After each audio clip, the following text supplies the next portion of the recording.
10월 16일 토요일입니다. 지금은 오후 5시 정각을 지나고 있고요.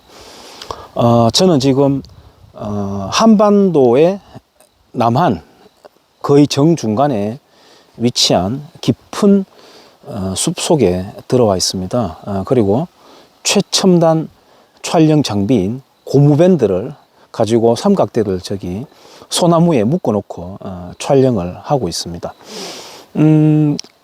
비 오고 난 뒤에 전국적으로 기온이 낮아진다라고 하는 예보가 있었긴 했는데, 특히나 이곳은 아주 깊은 산속이거든요. 눈에는 거듭거듭 이어지는 그야말로 첩첩 산중 속에 있어서 그런지 춥습니다. 뭐 춥다는 표현이 좀 주관적이긴 한데, 하고 이렇게 입김을 지금도 내면 연하게 입김이 보이는 정도로 기온이 많이 떨어져 있습니다.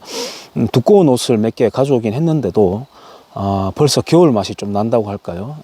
춥습니다. 얼마 전까지 여름이다 보니까 상대적으로 추위가 느껴집니다. 책 소개를 한번 해볼까 하는데요. 자연의 배신이라고 하는 책입니다. 그러니까 뭐 노동의 종말, 뭐 육식의 종말, 이렇게 뭐 종말 시리즈로 가던 그 트렌드처럼 뭐 채식의 배신, 뭐 이런 식으로 배신 유행하는 그 시리즈처럼 이렇게 트렌드에 편성한 제목이긴 한데요. 제가 굳이 제목을 한번 바꿔보자면 자연의 착각이라고 할까요? 자연에 대한 우리가 감각하고 있던, 인식하고 있던 것과는 상반되게 자연은 그렇지 않다라고 하는 줄거리를 이어나가는, 그래서 자연의 착각이라고 제가 제목을 한번 다시 만들어 봅니다만은, 흔히들 친환경이라고 한다면 인간은 자연의 일부분이야. 그러므로 무언가 인위적이고 인공적인 것은 해롭고 우리 자연과 지구의 존속, 유지를 위해서는 좋지 않은 것이야, 불편한 것이야 라고 이제 감각하게 되는데, 흔히. 그래서 이제 그것도 하나의 상품화 되어 가지고 하나의 산업을 이루고 있죠. 유기농, 친환경, 뭐 이런. 그 다음에 우리가 GMO라고 하는, 그러니까 MSG를 악마의 물질로 만들어 놓은 것처럼 GMO라고 하는 것도 아주 좋지 않은 자연의 법칙에 위배되는 것으로 여기게 되는 그런 어떤 플롯들을 우리가 갖고 있지 않습니까? 그러한 내용들에 대해서 여러 가지 생명체 종이 살아가는 방식을 예를 들면서 쭉 나열하면서, 그렇지 않다, 자연은 무언가 따스하고 우리를 감싸 안아주고 푸근한 엄마의 자궁 같은 존재로 느껴지지만, 그게 아니라 자연도 결국 이 자연 속에서, 제 뒤에도 나무들이 많이 있습니다만, 나무들끼리 싸우고, 또 나무를 비롯한 식물과 동물 종끼리의 또 다툼이다. 뭐 예를 들어서 햇볕을 차지하기 위한 싸움, 물을 차지하기 위한 싸움, 궁극적으로 자기의 개체를 존속시키기 위해서 이기적으로 행동한다. 뭐 이러한 내용들입니다. 이 작가 댄 리스킨이라고 하는 사람은 기본 백그라운드 지식이 리처드 도킨스라고 하는, 잘 아시다시피 이기적 유전자의 저자인 리처드 도킨스의 지식이 깔려 있음을 알 수가 있습니다. 그래서 창조론과 진화론의 아주 그 날카로운 경계선에 있는 사람이라서 아마도 크리스찬들로서는 좀 불편하게 받아들여질 수 있는 사람인데, 그것이 맞다 아니다 이런 것보다도 제가 이 책을 읽으면서 느낀 것은, 생명이라고 하는 것이, 생명체 간에 일어나는 일들이 겉으로 보이는 것과는 달리 이면에 보이는 이치는 또 다른 것이 있다라고 하는 그런 어떤 소스를 개인적으로는 받을 수가 있었던 책이고요. 간략하게 제가 요약해 놓는 것을 쭉 한번 보자면, 첫째, 인간은 인공을 좋아한다. 인공, 인위적으로 만든 것. 동물이 형제 자매조차 죽일 수 있다는 사실은 동물이 선한 본성을 타고나는 게 아님을 잘 보여준다. 동물은 모두 자기만 생각한다. 모든 동물은 아빠가 되면 모든 것이 뒤바뀐다. DNA 전달이 궁극적인 미션이다. 동물은 DNA를 보호하는 존재가 아니다. 오히려 DNA가 스스로를 보호한다. 인간은 밋 로봇이다. 조금 극단적으로 표현이 들릴지 모르겠지만 고기 로봇이다. 육체적인 로봇이다. 이런 뜻입니다.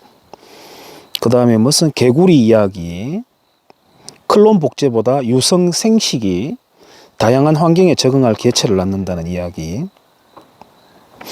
뭐 이런 이야기 쭉 나옵니다. 재밌는 것은 보석 말벌 이야기가 나오는데요. 보석 말벌이 바퀴벌레에다가 독소를 쏘아가지고 의식을 잃게 만들어 놓고, 하지만 바퀴벌레가 이제 움직이게는 해놓는 겁니다. 말하자면 이제 식물인간처럼 살아있게 하고 그 안에다가 자신의 알을 까 넣는 거예요. 그래서 알을 까 넣고 그 알에서 알이 부화가 되면서 이 보석 말벌의 새끼들이 바퀴벌레의 장기를 점점 갉아 먹으면서 이제 커 나가는데, 바퀴벌레가 금방 죽어버리면 이 먹잇감이 될 수 있는 게 상해버리니까 바퀴벌레의 중요하지 않은 순서대로 장기를 파먹는다는 것이죠. 좀 끔찍한 비유입니다만은. 그래서 결국 그 안에다가 항생제까지 이렇게 자기들이 스스로 쏘아 보내주면서 바퀴벌레가 계속 살아있게끔 움직이게끔 하면서 자기들이 무럭무럭 자라나는 거죠. 뜯어먹다가 심지어는 마지막에 뚫고 나올 때까지, 바퀴벌레 몸을 뚫고 나올 때까지 바퀴벌레를 살려놓는다라고 하는 아주 무시무시한 그런 개체 이야기도 나오고요. 식물은 조용하고 활기가 없는 것처럼 보이지만 탐식의 세상에 어떻게 대처해야 하는지를 잘 알고 있다. 포도당을 만드는 식물과 포도당을 원하는 동물은 끊임없이 전쟁을 벌여왔다. 대체로는 식물이 우세한 편이다. 동물을 노예로 삼는 식물, 뭐 이거는 길들임의 역사라고 하는 책이 있습니다. 그것과 참고해보면 좋을 듯해요. 육식은 도덕적으로 좋지 않다라고 하는 인식, 그리고 고통이고 공포라고 느껴지는 그런 인식이 있다는 것. 오랑우탄이라고 하는 귀엽게 생긴 동물도 육식을 한다. 심지어 굉장히 잔혹하게 나무에서 떨어뜨려서 내동댕이 쳐놓은 다음에 가서 누나를 뽑아먹고 두개골을 쪼개서 뇌수를 빨아먹는다. 뭐 이런 이야기. 산소 급증 사건이라고 하는 건 굉장히 흥미로운 것입니다. 지금 이산화탄소를 줄이자고 하는 그런 캠페인이 전 지구적으로 열리고 있습니다만은, 오히려 산소가 너무 많아졌던 사건이 있었다. 그래서 그 산소에 적응하는 개체가 살아남았고, 그때 다른 많은 종들이 학살되었다. 뭐 이런 이야기, 굉장히 흥미로운 이야기가 있습니다. 그 다음에 자연적이지 않다는 이유로 나쁜 것이 되어서는 안 된다. 나쁜 것으로 간주되어서는 안 된다.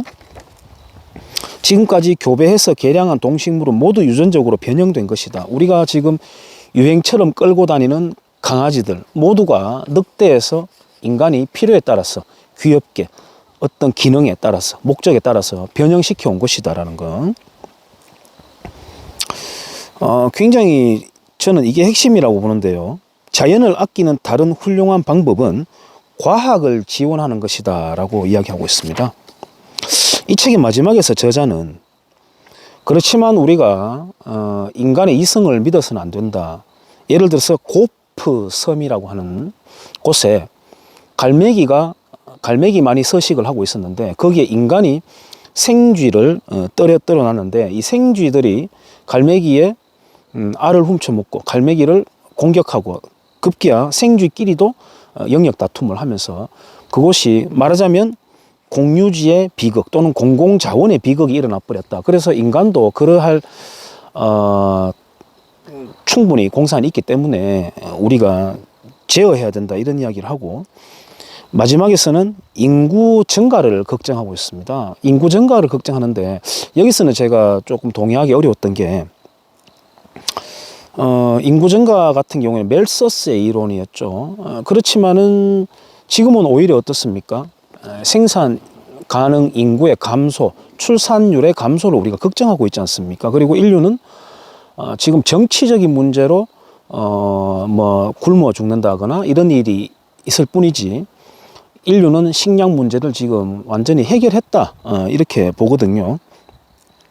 이 멜서스의 인구 증가론이 우생하고 연결되어 가지고 정치와 결합하게 되어 가지고 끔찍한 사건이 벌어졌던 것은 아마 여러분들도 잘 아시겠습니다만은, 우리는 고프섬에서의 생쥐가 그야말로 계산 없이 그렇게 종족 번식을 위해서 아주 환경을 황폐하게 하는 것과는 다르게 그야말로 석기 시대가 끝난 것이, 지구에 돌멩이가 다 떨어져서 끝난 것이 아니다, 에너지의 패러다임이 바뀌었기 때문이다라고 하는 그 석유의 왕이라고 하는 그 사람 이름이 뭐죠? 야마노입니까? 야노마입니까? 얼마 전에 죽었잖아요. 몇 년 전에.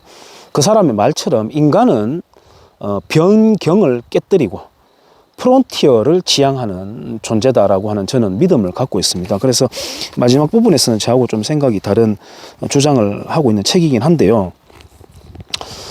제가 지금 아까 낮에 여기 올라오기 전에 보니까 탄소 중립을 위한 뭐 어쩌고 저쩌고 하면서 말을 타고 있는 어떤 그 사람들이 직책이 뭐죠? 그 무슨 환경감시단인가요? 하여튼 그 사람들이 있었는데요.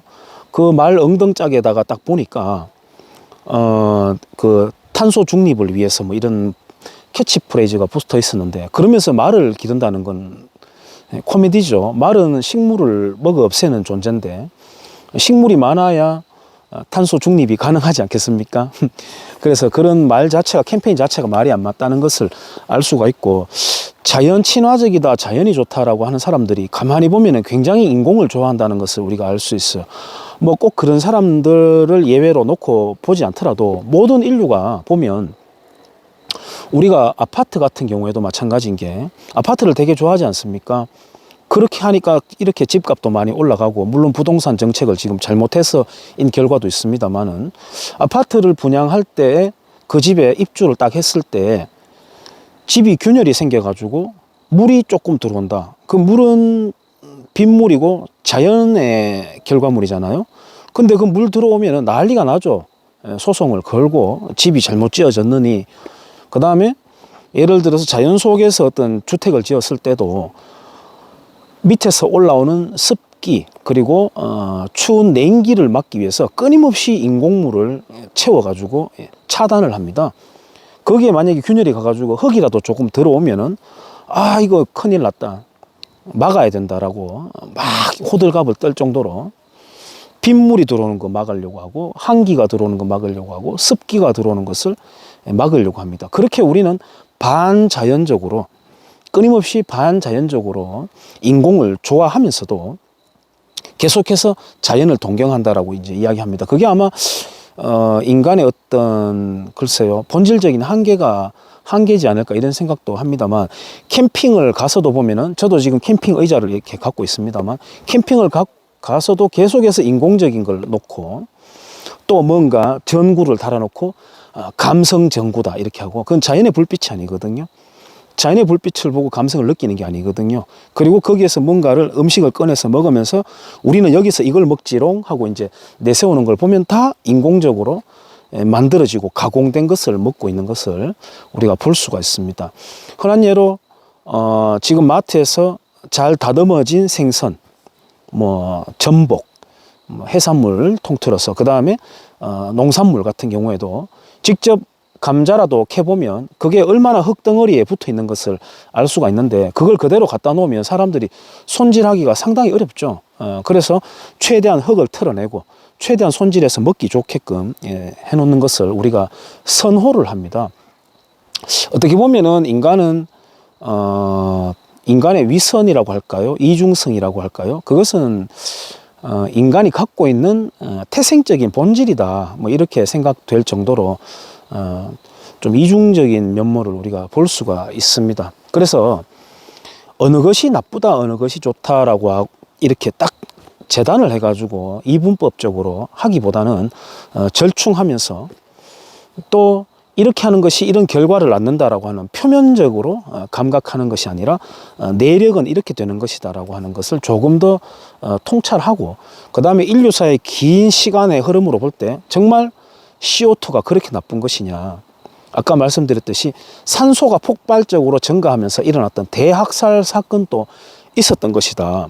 그리고 뭐든지 인간 위주로만 생각하지는 말자. 그게 왜냐하면은 인간 위주로 생각하는 것이 우리가 동물을 잡아먹는 것은 악하고 도덕적으로 나쁘다. 그래서 식물을 먹는 사람들이 도덕적인 우위에 선다라고 하는 그런 착각을 하게 되는 근본입니다. 그래서 제 뒤에 이렇게 보이는 나무를 우리가 톱질을 했을 때 그다지 이제 자책감이라든지 그것을 미안한 마음을 가지지 않는 이유가 인간과 똑같은 피를 흘리지 않고 괴성을 지르고 비명을 지르고 눈물을 흘리지 않기 때문이거든요.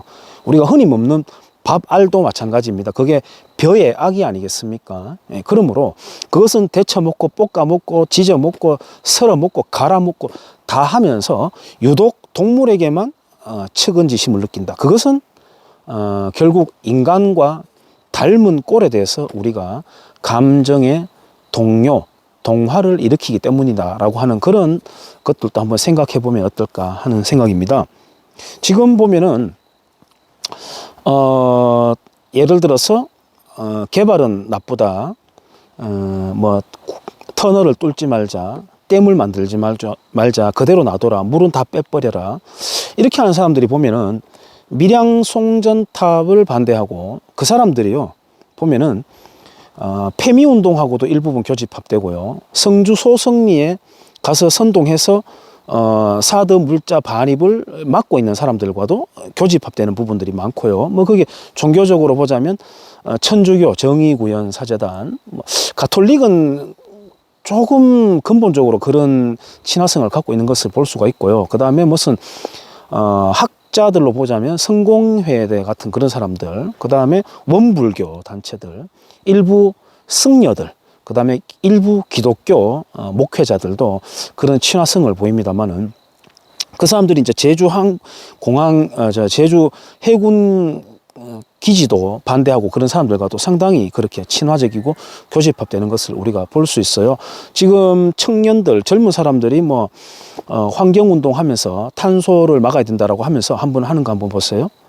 예를 들어 지금 코로나 국면을 맞아가지고 기승전 반자본주의 뭐 이런 식으로 최재천 같은 학자도 이른바 침팬지 학자로 알려진 제인 구달과 영상 통화를 이렇게 하면서 코로나를 겪으면서 자본주의가 이제 한계에 다다른 거 아닌가, 뭐 이런 진단을, 하여튼 어떻게든 자본주의에 반하는 것으로 이제 몰아가는 그런 캠페인을 볼 수가 있듯이, 그 탄소를 없애야 된다, 환경운동 한다라고 하는 그런 젊은이들 길 가다가 막 들어 누워버리고 막 그러거든요.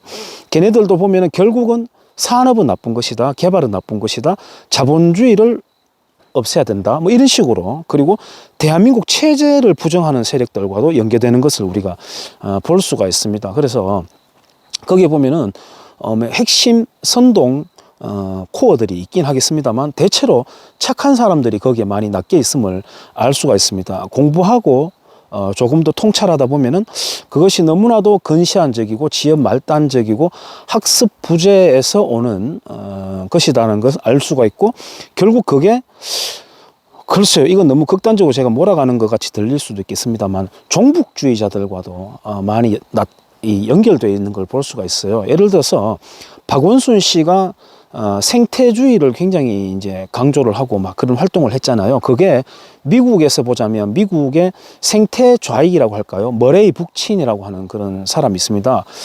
사회운동가인데 그런 것과도 다 맞닿아 있습니다. 독일에도 특히 그런 게 좀 극심하고요.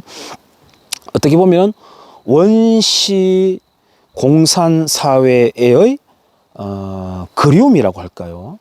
그런 것과도 저는 맞닿아 있다고 봅니다. 예.